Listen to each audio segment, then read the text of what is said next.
The first faint rays in the dawn of American history disclosed to the earliest settlers the accumulated wealth of countless thousands of years.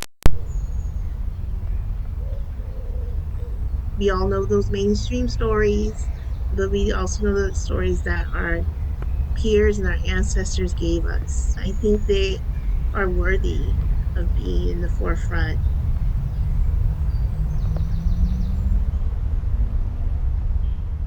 Part of what I do at the Deutsche Project and through much of the writing that I do is to provide those positive experiences so that people of color can see that, yes, we've been out here doing this for a very long time.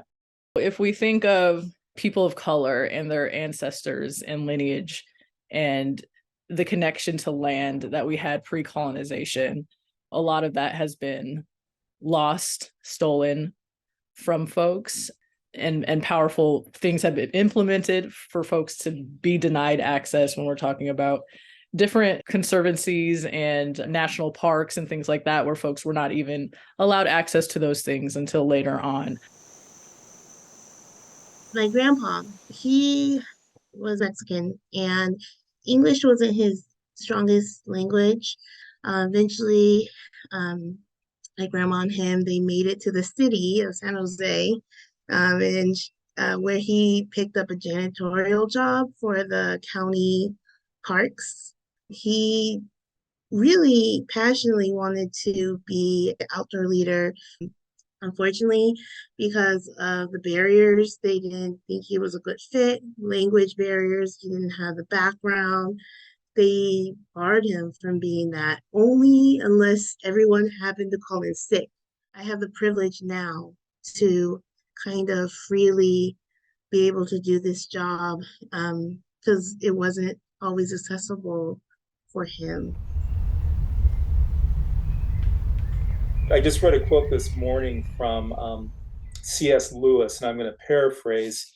But he basically said that you can't go into the past to change the present, but you can learn to change the future. Let's follow the pathway to adventure as our ranger shows the way. National parks were segregated across the country, and that includes California. It includes Washington and Oregon, so it's not just the South. So in 1916, when the National Park Service is established, we have a segregated post office, a segregated army, and a segregated National Park Service. That young person may be interested in spending time in nature, but there are so many barriers to that. First, inventory what park and green space there is available in the community. Secondly, how are those green spaces being maintained? Are they being regularly cleaned? Is broken equipment being repaired? Thirdly, what hours are those parks and green spaces open, and are open hours coinciding when people are actually free to go to them?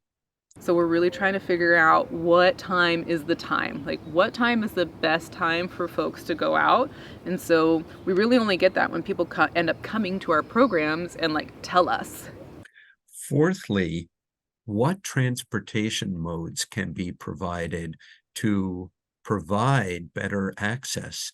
As we're evolving with the pandemic, some of the busing services that we used to have up to the Tilden Nature area and to other places, like lines that haven't been utilized as often, they haven't returned.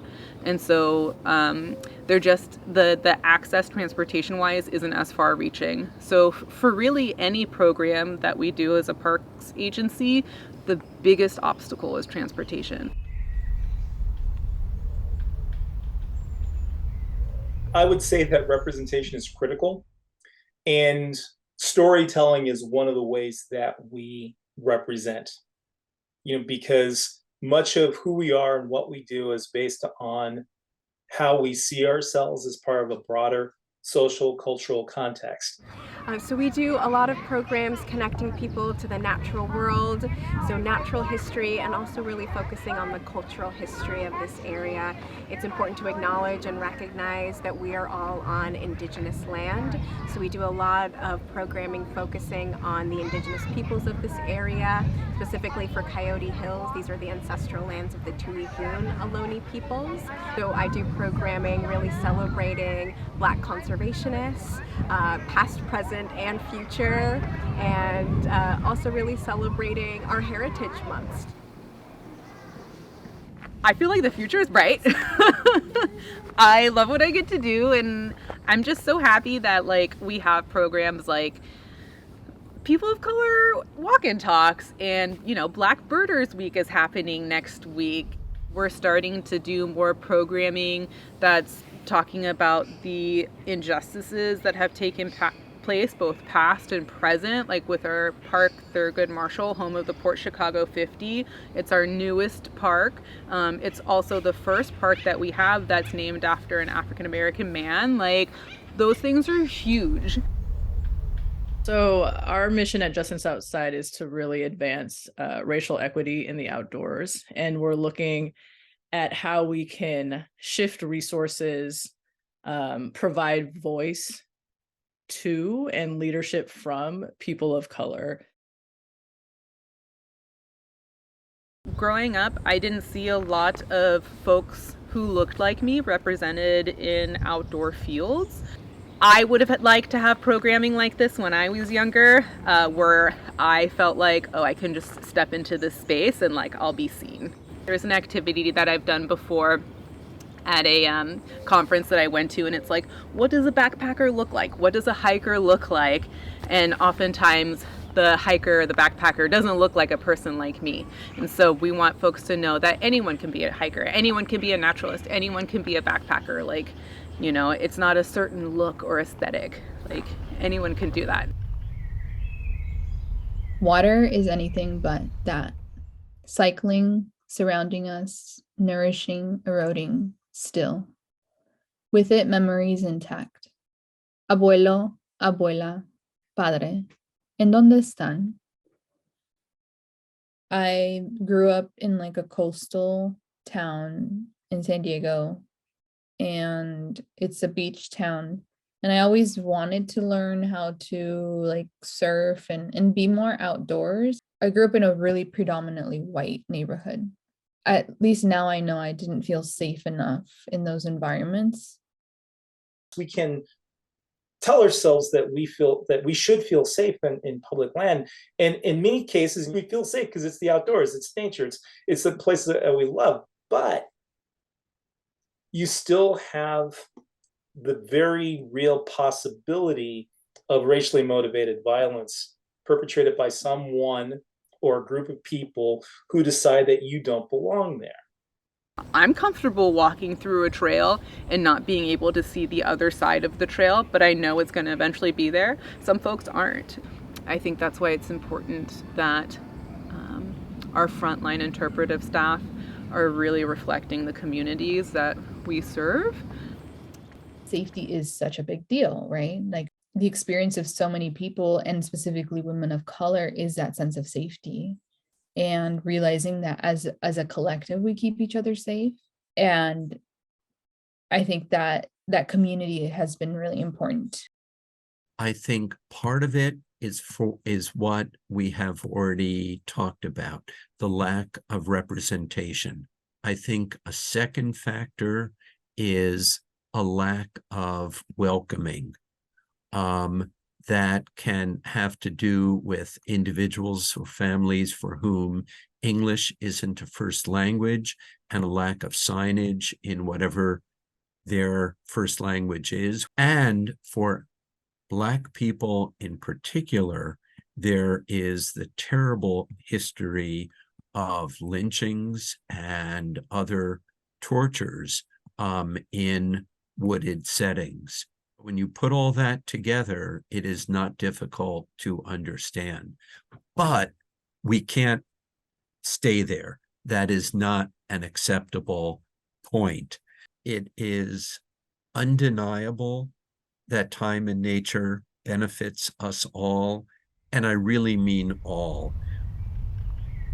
I was diagnosed with PTSD last year, and I had experienced 2 sexual assaults. And so it's been a huge upheaval of figuring out, how do I get to a place of safety? And one of the things that I've learned is like the body will try to keep you safe. And part of me being out in nature is because I'm regulating my body to be able to process a lot of the trauma, actually being able to talk about it and write about it, right? And sing about it and draw about it. It's interesting that I only draw a single person in them. It's like very alone, because that's how I feel right now, that I just want that kind of solitude and that peace. There's something to be said for taking up space in the outdoors, and doing it without apology, doing it without explanation, and doing it without self-consciousness. The biggest, I think, epiphany or thought that I've had in all of this is that for some people, being in the outdoors is seen as like a time away and a time to rest. And so what I've realized is this labor that has been placed on us socially, racially, like in so many different layers, is a way to detach ourselves from our rest. What's more important when I do a lot of this work is to enjoy myself and to rest, and not see it as a luxury, but like a necessity. My hope is that people will see themselves in the experiences of others. And to me, that means the people that are standing right in front of you and the people that we look back on in history. And in some ways, looking forward to the people who have yet to be born, the people who will inherit the things that we're creating ancestry for right now. We lose track of all these narratives, and that's what we're running the risk of happening again right now.